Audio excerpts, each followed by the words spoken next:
नाजरीन, मैं रज़ी अहमद और आप देख रहे हैं वॉइस इंडिया 24/7। आपको बता दें कि इस वक्त हमारे साथ एक ख़ास मेहमान है बातचीत करने के लिए। जी हाँ, आपको बता दें कि ये किसी भी तारुफ के मोहताज नहीं है। हैदराबाद की हर एक मसला, हर एक मसाइल पे मुखर होकर अपनी बातों को रखते हैं, चाहे सरकार के खिलाफ रखना हो, मोदी हुकूमत के खिलाफ रखना हो, या फिर मजलिस इत्तेहादुल मुस्लिमीन या फिर भाजपा और भी कई पार्टियाँ। जी हाँ, आप समझ गए होंगे, हमारे साथ खास मेहमान है मजलिस बचाओ तहरीक के स्पोक पर्सन अमजदुल्ला खान साहब। बहुत बहुत स्वागत है, हार्दिक शुभकामनाएं जी, आपको। जी, आपको भी मुबारक। शुक्रिया आपका, आप इतनी तकलीफ़ उठाकर हमारा इंटरव्यू लेने आए जी, और आपके तमाम नाज़रीन को हमारी तरफ से अस्सलाम वालेकुम और आपका भी शुक्रिया बहुत-बहुत। आपको बता दें दोस्तों कि अमजदुल्ला खान साहब जो है लगातार एक लंबी राजनीति कर रहे हैं, लोगों को मदद करते हैं, जनता दरबार लगता है, जनता दरबार प्रजा सस्ता है, दरबार। प्रजा दरबार है, वो सस्ता है और जो है लोगों की मुश्किलात जो होती है उसको हल करने की कोशिश करते हैं। आपको बता दें कि पिछली दफ़ा विधानसभा चुनाव भी लड़े याकुतपुरा से और महज़ 700-800 वोटों से हार गए। तो पूछते हैं आखिर क्या वजह रही आपकी हार की? ऐसा लग रहा था कि आप जीत रहे हैं, 700-800 मामूली वोट। देखिए, ऐसा है कि सारे हिंदुस्तान का इलेक्शन एक तरफ होता है और हैदराबाद का इलेक्शन एक तरफ होता है। हुँ, हैदराबाद में इलेक्शन नहीं, वहाँ पर सिलेक्शन होता है पहले से। तो वहाँ का जो इलेक्शन मशीनरी है और वहाँ की जो पुलिस है, ये डिसाइड करती है कि कौन इलेक्शन जीतेगा। हुँ, तो हमारे जो मुखालिफिन हैं मजलिस इत्तेहादुल मुस्लिमीन के, जो असदुद्दीन ओवैसी, अकबरुद्दीन ओवैसी, क्योंकि इनका कहीं न कहीं आरएसएस से और आरएसएस के लीडर से, बीजेपी से इनका कहीं न कहीं कुछ गहरा ताल्लुकात दोस्ताना है इनका। तो ये लोग क्या करते हैं कि आरएसएस माइंडेड ऑफिसर्स को इस्तेमाल करते हुए पुलिस वालों को, हमारे को बहुत परेशान किया जाता है। आप बताइए कि हिंदुस्तान में आप भी as a journalist and a student of mass communication, आप जो है कई इलेक्शंस कवर करे होंगे। मैं आपसे सवाल कर रहा हूँ और आपके नाज़रीन से सवाल कर रहा हूँ, क्या हिंदुस्तान में कहीं भी इलेक्शन के दिन, पोलिंग के दिन, क्या कोई कैंडिडेट को गिरफ्तार किया जाता है बोलिए? जबकि उसकी कोई गलती नहीं है। वो आराम से वो बूथों पे फिर रहा है, अपने लोगों से मिल रहा है, अचानक एक 100 पुलिस वाले आते हैं, उसको गिरफ्तार करके उसके फ़ोन खींच लेते हैं। मुझे 4 घंटे तक पोलिंग के दिन नज़रबंद किया गया। ऐसा क्यों? और उसके बाद में ये होता है कि मेरे तकरीबन कई एक एक पोलिंग एजेंट्स, हुँ, जो 100 पोलिंग एजेंट को मेरे गिरफ्तार करके पुलिस वाले ले जाकर कहीं न कहीं बंद कर देते हैं। हुँ, कश्मीर में जैसा इलेक्शन होता है, देखिए आप, आवाम के दरवाज़ों को, घरों को लॉक डाल के पुलिस वाले लाइन में ठहर के, फ़ौज लाइन में ठहर के वोटां डालती है, तो हुँ, वैसा हमारे कने हैदराबाद में वैसा इलेक्शन होता हमारे कने। तो इसकी वजह ये है कि हैदराबाद जो है, भले हिंदुस्तान का कैपिटल इज़ दिल्ली, लेकिन पूरे हिंदुस्तान के मुसलमानों का पाया तख्त जो है हैदराबाद है। हैदराबाद की जो आवाज़ उठती है, वो सारे हिंदुस्तान में जाती है। तो जो भी हैदराबाद में या तेलंगाना में या पहले जो यूनाइटेड आंध्र प्रदेश था, जो मुसलमानों के ताल्लुक से जो नाइंसाफ़ी होती है, उसमें जो है वहाँ की मुस्लिम लीडरशिप कॉम्प्रोमाइज़ करती है। हम वहाँ पर कॉम्प्रोमाइज़ नहीं करते, हम जो है मुसलमानों के साथ, वहाँ की पिछड़ी जातियाँ जितनी हैं, दलित है, एससी, एसटी, उनके ताल्लुक से हम बराबर आवाज़ उठाते रहते हैं। मैं आपको ज़्यादा पुरानी बातें नहीं, कुछ मिसालें दूँगा। हुँ, हमारे तेलंगाना में एक आलेर एनकाउंटर हुआ था, आपको याद होगा, आप हुँ, गूगल पे सर्च करिए। आप बताइए, हिंदुस्तान में कहीं भी जुडिशल कस्टडी के मायने क्या है, आप जज के कस्टडी में हैं। हुँ, हैदराबाद पार्लियामेंट के 5 लड़के, असदुद्दीन ओवैसी और उनके भाई जो अकबरुद्दीन ओवैसी जहाँ के कैंडिडेट है, वहाँ के 5 लड़कों को पुलिस दिन दहाड़े वरंगल की जेल से लेके निकलती है नामपल्ली कोर्ट लाने के लिए, और रास्ते में रोककर उनका इनकाउंटर कर दिया जाता है। हाथ में हथकड़ी है और जो बस हुँ, बस का जो सीट का रॉड है, उसको इनकी हथकड़ी है, ताकि ये कैदी भाग ना सके, ऐसा। And they are very high profile prisoners थे। उनको जो है सामने एक स्कॉट, पीछे एक स्कॉट रखकर लाता है। बहरहाल क्योंकि उनके ऊपर जो केसेस बुक किए गए थे वो फर्जी केसेस में, वो अनकरीब बाइज्जत बरी होने वाले थे। तो पुलिस ने ये कहा कि हमारी बेइज्जती हो जाएगी, ये लोग बाइज्जत बरी होंगे। उनका इनकाउंटर कर दिया गया दिन दहाड़े जुडिशल कस्टडी में। असदुद्दीन ओवैसी जो है, सारे दुनिया की बात करते, सारे हिंदुस्तान के मसले आके टीवी पे डिस्कशन करते। आप बताइए, उनके हलके में जो एनकाउंटर हुआ, क्या असदुद्दीन ओवैसी एक मरतबा पार्लियामेंट में आवाज़ उठाए क्या? ये एनकाउंटर होके आज 10 साल होने को आ रहा है। एनकाउंटर के बाद में हम लोग जो गड़बड़ किए, उस वक़्त की जो केसीआर की गवर्नमेंट थी, हुँ, वहाँ पर एक जुडिशियल इंक्वायरी डाली गई थी हुँ, और एक आईपीएस ऑफिसर के तहत एक सिट बनाया गया था। आज 9 10 साल 9 साल BRS was there in power, अब 2 साल से कांग्रेस पावर में। क्या वो स्पेशल इन्वेस्टिगेशन टीम की रिपोर्ट आई क्या? क्या बताइए वो कमीशन की रिपोर्ट आई क्या? आज तक टेबल हुई क्या असेंबली में? I am the petitioner in national human rights commission. National human rights commission 4 या 5 6 साल के बाद में एक फैसला दिया, द इनकाउंटर वॉज फेक। और ना सिर्फ यहाँ पर नहीं रुका, नेशनल ह्यूमन राइट्स कमीशन ये बोला कि जो पुलिस ऑफिसर्स इनकाउंटर करने के लिए जिम्मेदार करार देते हैं, उनकी तनख्वाहों में से पैसे काट के इन बच्चों को कंपनसे इनके वालिदैन एक एक को 5-5 लाख रुपए दिया जाए। ये नेशनल ह्यूमन राइट्स कमीशन का ऑर्डर है। क्या असदुद्दीन ओवैसी वो ऑर्डर इंप्लीमेंट करवाने में कामयाब हो? तो ऐसे बातें, ऐसे मुद्दे हम उठाते हैं तो पुलिस हमसे नाराज रहती है। वो जो भी हुकूमत में रहती, चाहे कांग्रेस रहने दीजिए, तेलुगु देशम रहने दीजिए, BRS ले दीजिए, वक्त के हुक्मरानों से हम लड़ते हैं। अब जैसे आप वफ़ की बात बताएं, आज पहले एक सेकंड, जी आपने याकूतपुरा का जिक्र किया और कहा कि मुझे पुलिस डिटेन कर लेती, उठा लेती जी कैंडिडेट, जी लेकिन आपके पास इख्तियार है कोर्ट जाने को, आप हाँ, कोर्ट गए थे, कोर्ट को गए थे? आप देखिए, मेरे जब मैं इलेक्शन लड़ने की बात आई थी तो हम वोटर लिस्ट का सर्वे किए थे, तो वोटर आपने लिस्ट में जो बोगस है, वोट का इल्जाम हाँ, लगाया था। तो मेरी कॉन्स्टिट्यूंसी में करीब 40,000 बोगस वोट्स हम निकाले। तो उसका क्या तरीका होता, बिफोर गोइंग टू कोर्ट आप पहले आपके जो भी डिप्यूटी म्युनिसिपल कमिश्नर रहता, वो ERO रहता, इलेक्ट्रल रजिस्ट्रेशन ऑफिसर, पहले आप वहाँ कंप्लेंट देना। उसके बाद में आप जाके जो है डिस्ट्रिक्ट इलेक्शन अथॉरिटी रहता, जो बल्दिया कमिश्नर रहता हमारा, उसको कंप्लेंट करना। फिर अगर उन्हें नहीं सुनने की हालत में आप जाके जो है स्टेट का जो चीफ इलेक्ट्रल ऑफिसर रहता, उसको कंप्लेंट करना। अगर उन्हें नहीं सुनने की नौबत पे आप आके इलेक्शन कमीशन ऑफ इंडिया को कंप्लेंट करना। हम जब ये सारे कंप्लेंट करने के बाद में हम हाई कोर्ट अप्रोच हुए। हाई कोर्ट ये जो है सख्ती से नोट लेते हुए ये बोला कि ये जो बोगस वोट है इसको निकालो फौरी, इसका फिर से रीसर्वे करो बोल के। आज आपके पास यहाँ पर जो वोटर लिस्ट का रिवीजन हो रहा, हम चाह रहे थे कि यहाँ पर जो याकूतपुरे में हैदराबाद पार्लियामेंट में 22 लाख वोटों में से जो है आपको तकरीबन 5-6 लाख हमारे पास रिकॉर्ड है, ऑन रिकॉर्ड। हम जो है एक एक डोर वाइज हमारे बच्चों को भेज के हम ये चेक कराए, जैसा आपके घर में 10 वोट है ओरिजिनल, आपके घर में 70 वोट है, आपको खुद नहीं मालूम वो 50 वोट कहाँ के है। सो तो ऐसे कई वोटर लिस्ट में बोगस नेम है, मल्टीपल बोगस, जो घर खाली कर दिए वो रेंटेड हाउसेस, मर गए सो लोग है, बाहर जो लोग है वो लोग आके हमारे घने। तो हमारे पास जो है मास रिगिंग जो बोलते, you being the student of A political science and mass communication, आप लोग ये रिगिंग पे स्टडी करना आप लोग कि how the MIM is winning election. तो ऐसा वहां पर करके अब आप देखिए हमारे जो तो अंदर ये जो लोग हैं जिनका वोटर लिस्ट में बोगस नाम है, जो ये लोग कहाँ से आते हैं वोट डालने के लिए? नहीं, वहां पर कैसा होता, मैं जो हूँ MIM का एक कॉन्स्टिट्यूंसी में हूँ मैं, तो मैं जो है 5 कॉन्स्टिट्यूंसी में वोटर रहता हूँ। मैं इधर भी वोट रहता हूँ, पूरी मेरी फैमिली दूसरे असेंबली हल्के में भी वोट। तो मेरा काम उस दिन भर ये रहता, मैं मेरी फैमिली को लेके वोट डाल लेते फिरता हूँ वहाँ पर, एक पॉइंट। फिर दूसरा जो डिस्ट्रिक्ट के लोग हैं, जैसा हैदराबाद को लग के जो करीब निज़ामबाद, भैंसा, बोधन, जहाँ जहाँ पर भी डिस्ट्रिक्ट है, तो वहाँ पर आप, अब जैसा आप निज़ामबाद में हैं या आप किसी और दूसरे भैंसा बोधन में आप सदर है, वहाँ के लोगों को आप लाके यहाँ पर एनरोल करके रखते पहले से। तो अब आप ये देखिए, मैं जब पोलिंग के दिन का एक वाकया मैं आपसे सुनाता हूँ कि मैं जब हमारे डबीरपुरा ब्रिज उतरा तो मैं लेफ्ट में देखा, वहाँ पर एक पोलिंग बूथ पे तकरीबन 100 खवातीन, बुरखापोश खवातीन जो है लाइन में ठहरे हुए है। मैं ये हैरत कर रहा हूँ कि ये औरत जो नींद में से उठ के अपने शोहर को टिफिन बना के नहीं देती, बच्चों को नाश्ता नहीं देती उन्हें, ये औरत वोट डालने कैसा इतना सुबह में।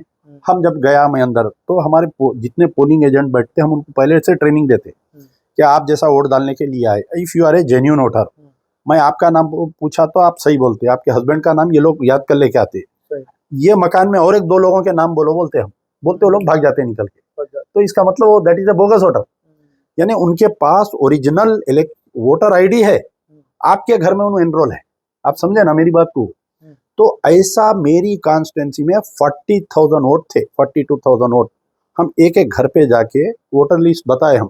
अब जैसा मेरा घर है 16-3-527 चंचलगुड़े में मेरा घर है, मैं वोटर लिस्ट निकाल के देखा तो उसके अंदर जो है तकरीबन मेरे घर के 38 वोट है, लेकिन मेरी घर में वोटर लिस्ट में 72 वोट है।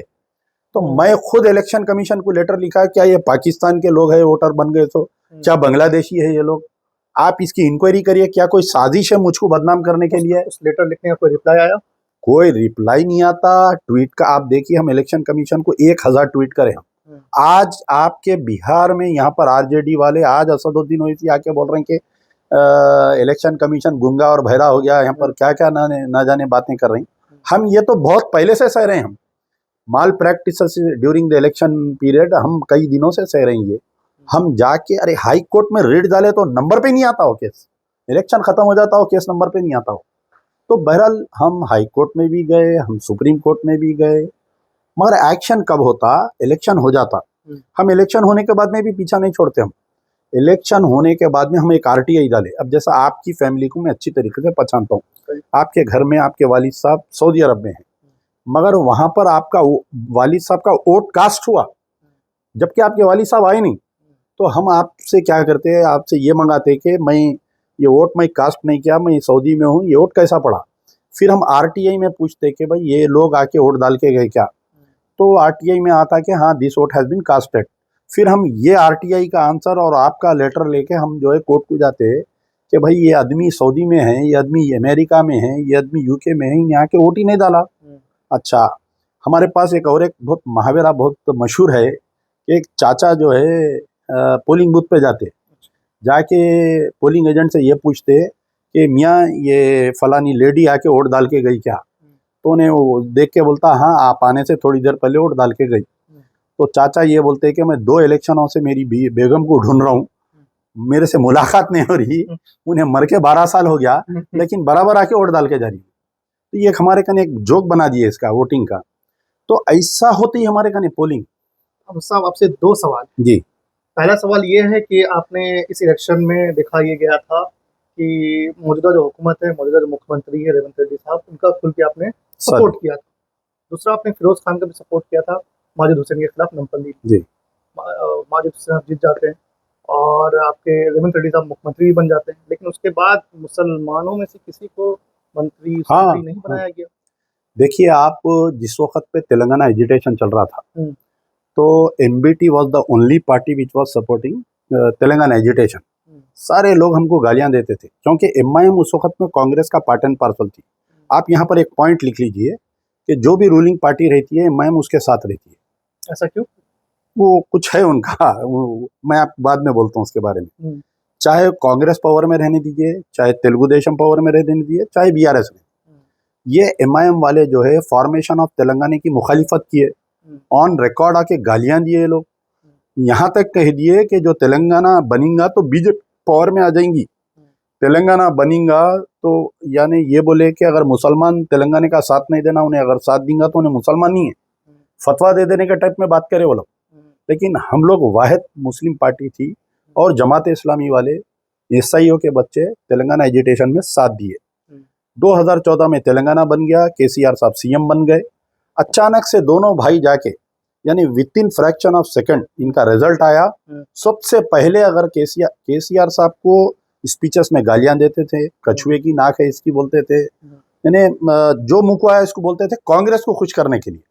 बाद में जब तेलंगाना अलग हुआ, केसीआर बीआरएस पार्टी पावर में आई, केसीआर साहब सीएम बन गए, तो इमीडिएट ये लोग क्या करे, जाके उनसे मिलके उनको बोले कि साहब आप जीत लिया, अब आप हम मिलके दोनों जने तेलंगाना को चलाएंगे। अच्छा, जो भी रूलिंग पार्टी आती वो लोग उनकी ये गलतफहमी रहती कि अगर हम एमआईएम को साथ लेके नहीं चले तो ये लोग कम्युनल राइट्स कराते, मैं मुख्यमंत्री नहीं चला सकूंगा बोल के उनको एक डर रहता उनको। तो ये पूरा 9 साल चले देवर विद द बीआरएस। आप देखिए बीआरएस के दौर में जबकि हम तेलंगाना की तायीद करें, हम केसीआर की तायीद करें, I was the first one to oppose KCR. CM बनने के बाद में एक हमारे पास किशन बाग बोल के एक मुकाम है, आपको मालूम होना चाहिए, तो वहाँ पर एक कम्युनल राइट्स हुआ था मुस्लिम्स का, यानी कोई सरदार जियों के रिलीजियस फ्लैग को कोई जला दिए थे, कौन जलाया था नहीं मालूम, वो सरदार जियाँ ये समझे कि मुस्लिम जलाए बोल के मुसलमानों के घर जला दिए। बाद में मुसलमान रिटेलिएट करे तो पुलिस आके फायरिंग करी, 4 लोग मर गए, उसके 6 लोग मरे, बाकी के बाद में जख्मी हुए। एक मस्जिद के इमाम साहब नमाज पढ़ा के आ रहे थे, उनको गोली लग गई। एक 2 बच्चा स्कूल को जा रहा था, उसको गोली लग गई। एक खवातीन प्याज लेते ठहरी हुई थी बंडी पे, उसको गोली लग गई। बहरहाल तो फिर दूसरा ये आलेर एनकाउंटर हुआ। एमआईएम वो किशनबाग राइट्स में भी खामोश थे, कभी इसमें भी खामोश थे। 9 साल में बीआरएस के पीरियड में 9 मसाजिद तोड़े गए। सेक्रेटेरिएट बनाते खुद 2 मसाजिद तोड़े। कोत्तागुड़म फॉरेस्ट एक इलाका था, वहाँ पर एक मस्जिद तोड़े। फिर उसके बाद में आपके अंबरपेट में एक खाना मस्जिद तोड़े। फिर उसके बाद में यानी 9 मसाजिद तोड़े। बीआरएस के साथ में ये लोग साइलेंट रहे। तो हम जबकि हम तेलंगाना की तायद करे थे, हम बीआरएस की तायद करे थे, लेकिन वी अपोज्ड। क्यों हम अपोज करें? कि मुस्लिम मसाइल के ऊपर, कम्युनल राइट्स में मुसलमानों को मारा जा रहा, फेक एनकाउंटर में मुसलमानों को मारा जा रहा। हम ये नहीं सोचे कि भाई ये रूलिंग पार्टी अगर हम लड़ेंगे तो हमारा नुकसान होगा, हम इसके लिए इतना मेहनत करें, कुछ दिन के लिए हम खामोश बैठना, हम ये नहीं सोचे। अब वैसे ये हुआ कि क्योंकि बीआरएस की हम जब अपोजिशन कर रहे थे तो पहले तो कांग्रेस बिल्कुल डिफंक्ट हो गई थी, मर गई थी कांग्रेस। 2018 इलेक्शन में कांग्रेस जीरो हो गई थी। बाद में जो है रेवंत रेड्डी ज्वाइन करते हैं कांग्रेस। अचानक से वो मेंबर ऑफ पार्लियामेंट बनते हैं। फिर अचानक से उन्होंने पीसीसी के सदर बनते हैं, टीपीसीसी तेलंगाना प्रदेश कांग्रेस कमेटी के। तो उन्होंने सदर बनने के बाद में कांग्रेस में एक जान आई वहाँ पर। 2-3 साल उन्होंने बहुत मेहनत किए, क्योंकि हमारा एम था कि बीआरएस को हटाना और उनका भी एम था कि बीआरएस को हटाना, कांग्रेस को जिताना। तो कहीं ना कहीं उनका हमारा कोलैबोरेशन हुआ। लेकिन आप सवाल उठ रहे हैं, सुनिए, मैं आ रहा हूँ। नहीं, आप सवाल उठ रहे हैं कि अमजदुल्ला खान साहब आई विल जिसे आंसर सपोर्ट करते हैं जी। और बाद में वो कोई भी मुस्लिम को मंत्री सुनिए नहीं आप, बनाते। मैं आ रहा हूँ ना।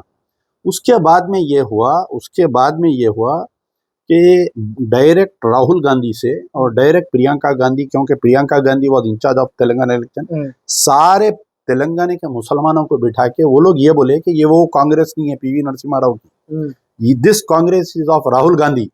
आप मुसलमानों के साथ नाइंसाफी नहीं की जाएंगी बोल के हमको ये बोले कि आपको हम मुस्लिम डिक्लेरेशन देंगे, यानी मुसलमानों के लिए एक अलग बजट देंगे, हम आपके लिए हज हाउस बना के देंगे। यानी एक 15 पॉइंट प्रोग्राम उन्होंने पेश करे कि अगर कांग्रेस पावर में आएंगी तो हम ये करेंगे। अब आप बताइए कि इंसान है कि हमने भरोसा किया कांग्रेस पे, हम रेवंत रेड्डी पे नहीं किए भरोसा, हम राहुल गांधी पे भरोसा किए, हम जो है प्रियंका पे हम लोग भरोसा किए, हम लोग सपोर्ट करे, हम लोग नहीं बल्कि पूरे ऑल मुस्लिम ऑर्गेनाइजेशन सपोर्ट करे।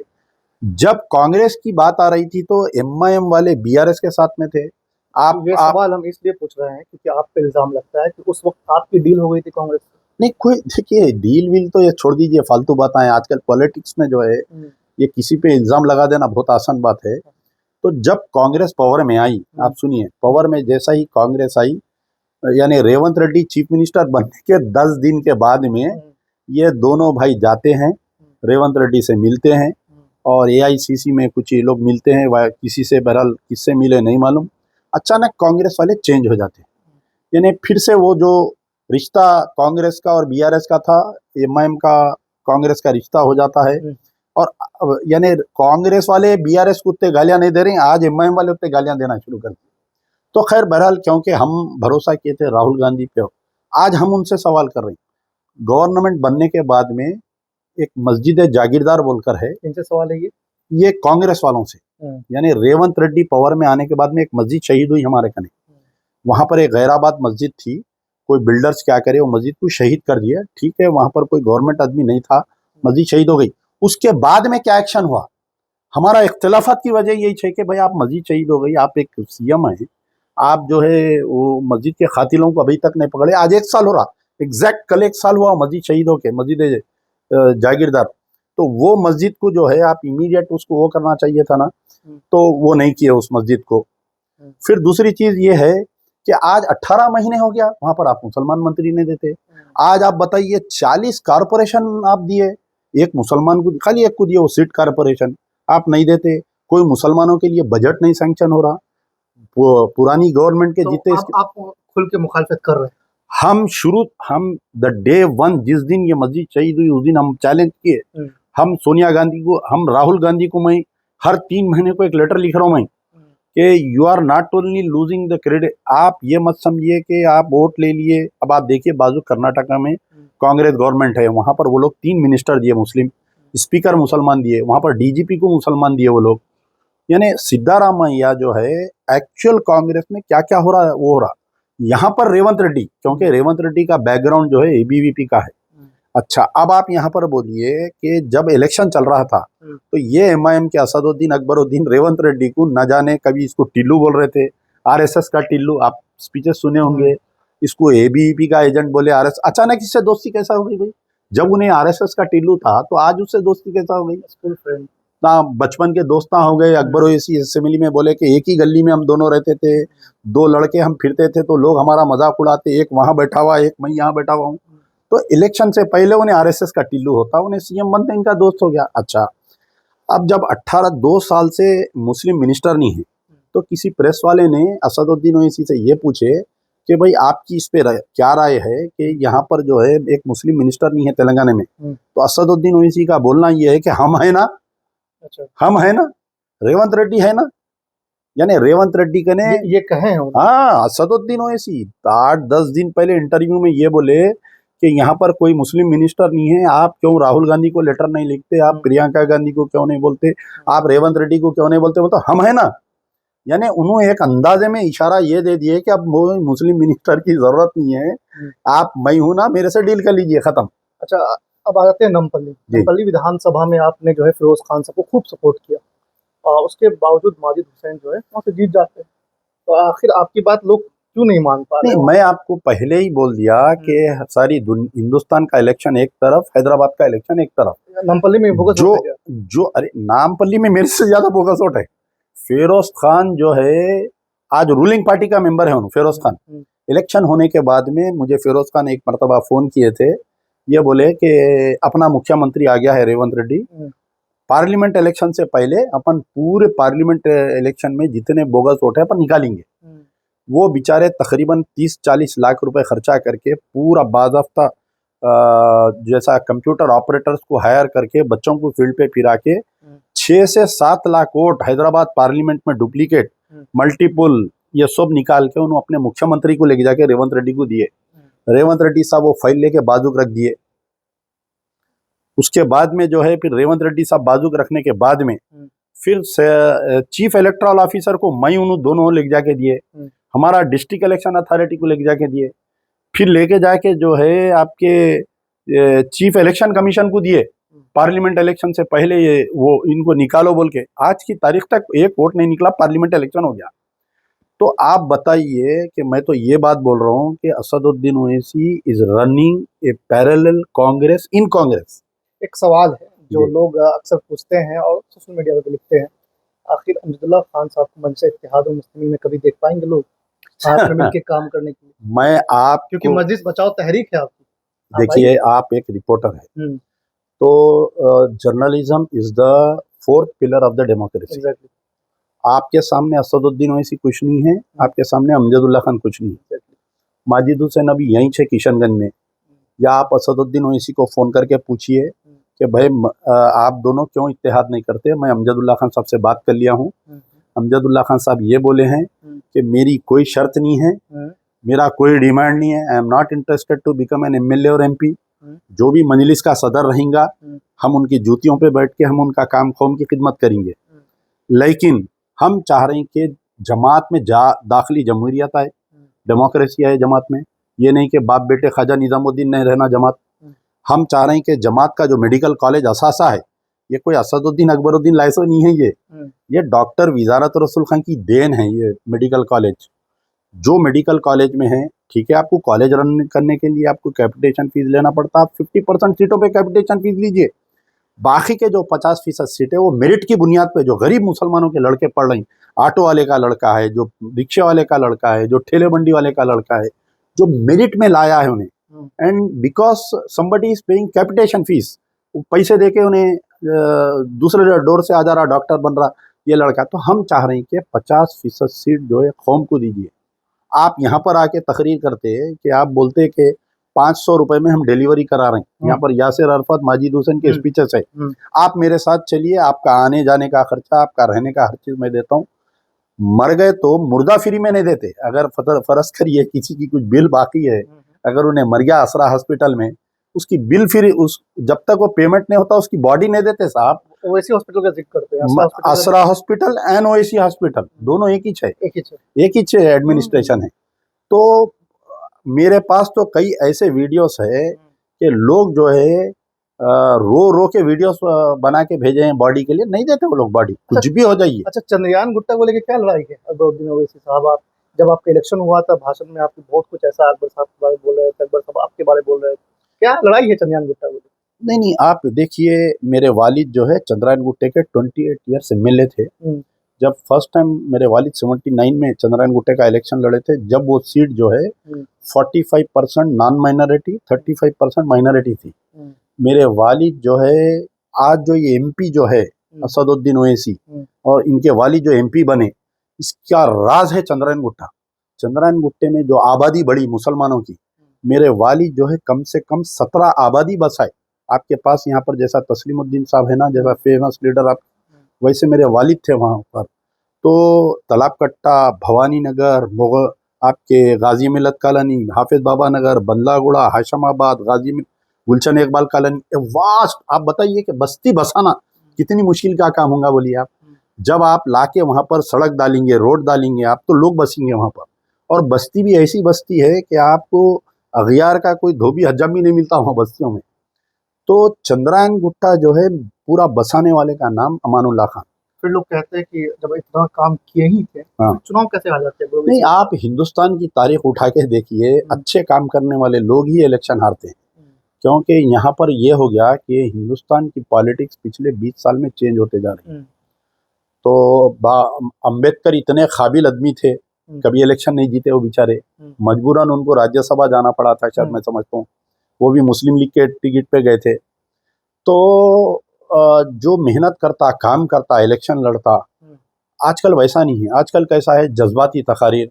आप हिंदू मुसलमान करो, ठहर के एक मुस्लिम लीडर है, मैं जज्बाती तकरीर करे तो लोग मेरे को पसंद करते। फिर यहाँ पर देखिए, दो स्टोरीज है, एक है मुस्लिम फैनाटिक, एक है हिंदू फैनाटिक। AIMIM का राइज कब से हुआ? जब से मोदी फील्ड में आया। अभी मोदी पीएम नहीं बना था, मोदी अभी पीएम कैंडिडेट भी नहीं थे उन्होंने।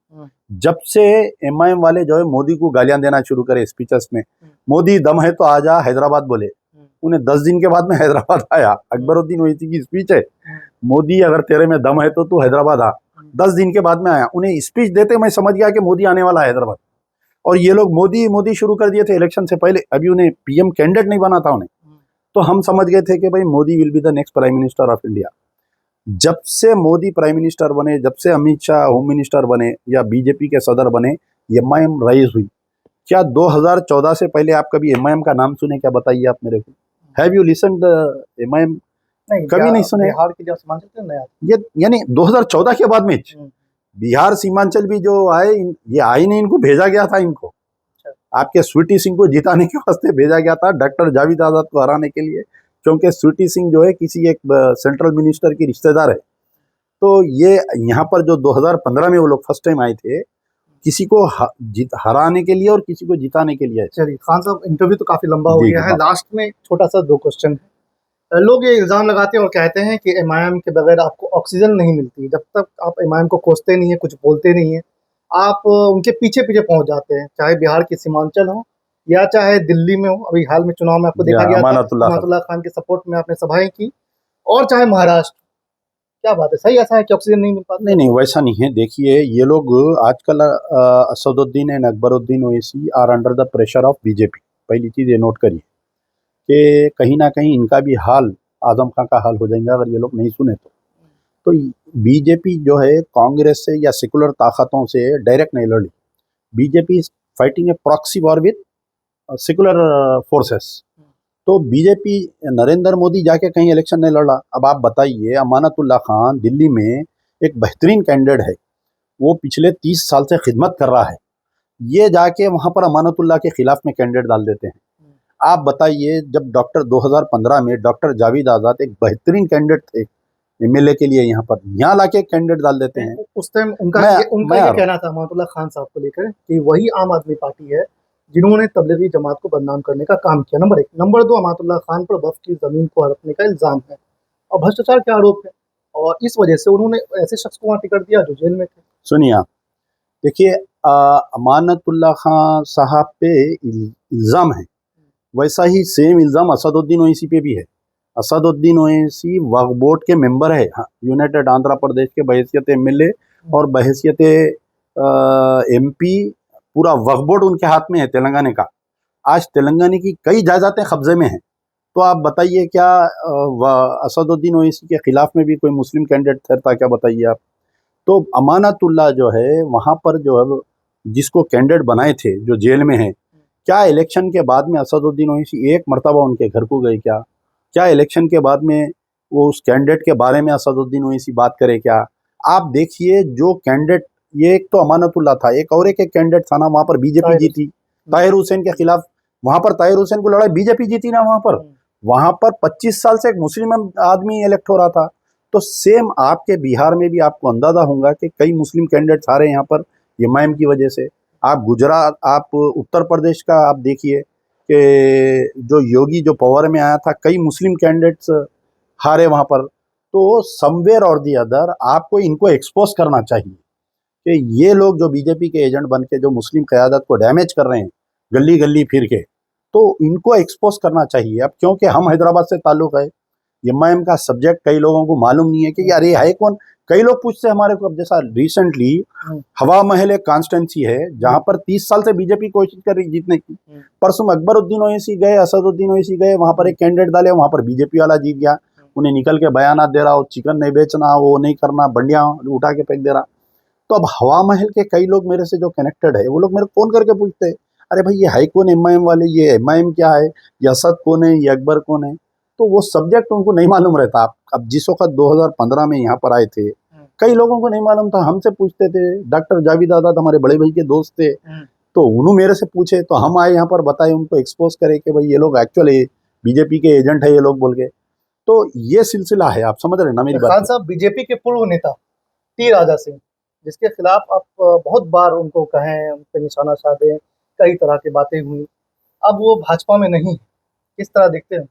नहीं, देखिए राजा सिंह जो है एक लूज एलिमेंट है, यानी बीजेपी, उन्हें जब से बीजेपी में एंट्री लिया, बीजेपी के वास्ते उन्हें सर का दर्द बना हुआ है।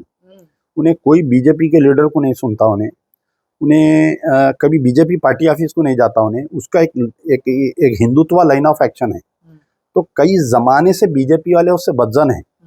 एक मर्तबा ऐसा हुआ था कि कोई म्युनिसिपल कमिश्नर का हम लोग गए थे कुछ काम लेके, कि ये राजा सिंह किसी को बिल्डिंग बनाने से तंग कर रहा था उन्हें, तो हम लोग गए थे। तो वहाँ पर बीजेपी के 5 एमएलए बैठे हुए थे, हम हमारा रिप्रेजेंटेशन करके निकल रहे थे, तो कमिश्नर बोला उनके बीजेपी के एमएलए भी बैठे हुए हैं, ये 5 एमएलए आके बोले कि हाउ साहब उन्हें तंग कर रहा है ऐसा लोगों को बोल के।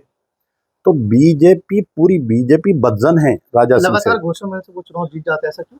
फेनेटिज्म, मैं आपको बोला ना कि भाई आप बोलिए लगातार अकबरुद्दीन ओवैसी कैसा जीत जाते, लगातार असदुद्दीन ओवैसी कैसा जीत जाते, उन्हें भी वैसी कर रहा, उन्हें वहाँ बैठ के गालियाँ देता उन्हें। आप बताइए कि जो शख्स सरकार दो आलम सल्लल्लाहु अलैहि वसल्लम की शान में गुस्ताखी किया, उसके खिलाफ में मंजलिस एक वर्ड नहीं बोलती।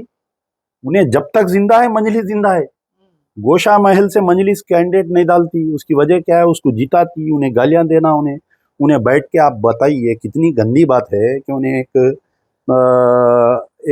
एक जगह से पान खा रहा, उन्हें पान खा के ये बोल रहा कि मैं फलाने के घर को जा रहा हूँ, बोल रहा एक मुसलमान के घर को जा रहा हूँ, बोल रहा, कितनी बुरी बात है बताइए आप। तो अब इसमें क्या है कि इन्हें एक बीजेपी का फर्ज करिए, इन्हें हिंदू लीडर है, इन्हें अगर असदुद्दीन ओवैसी को गाली देंगे तो असदुद्दीन ओवैसी को सिंपत्ति आएंगी। अगर कोई एमआईएम वाले राजा सिंह को गालियां देंगे तो उसको सिंपत्ति आएंगी। अवाम बीच में बेवकूफ़ बन रही है। तो ये एक मेडअप गेम है ये पूरा। चलिए, तो दोस्तों हमारे साथ बातचीत कर रहे थे एमबीटी के स्पोक्सपर्सन अमजदुल्ला खान साहब। तमाम बातचीत, तमाम गुफ्तगू, इंटरव्यू को आप किस तरह से देखते हैं, अपनी राय कमेंट बॉक्स में ज़रूर रखें और देखते रहें वॉइस इंडिया 24/7। धन्यवाद। Thank you.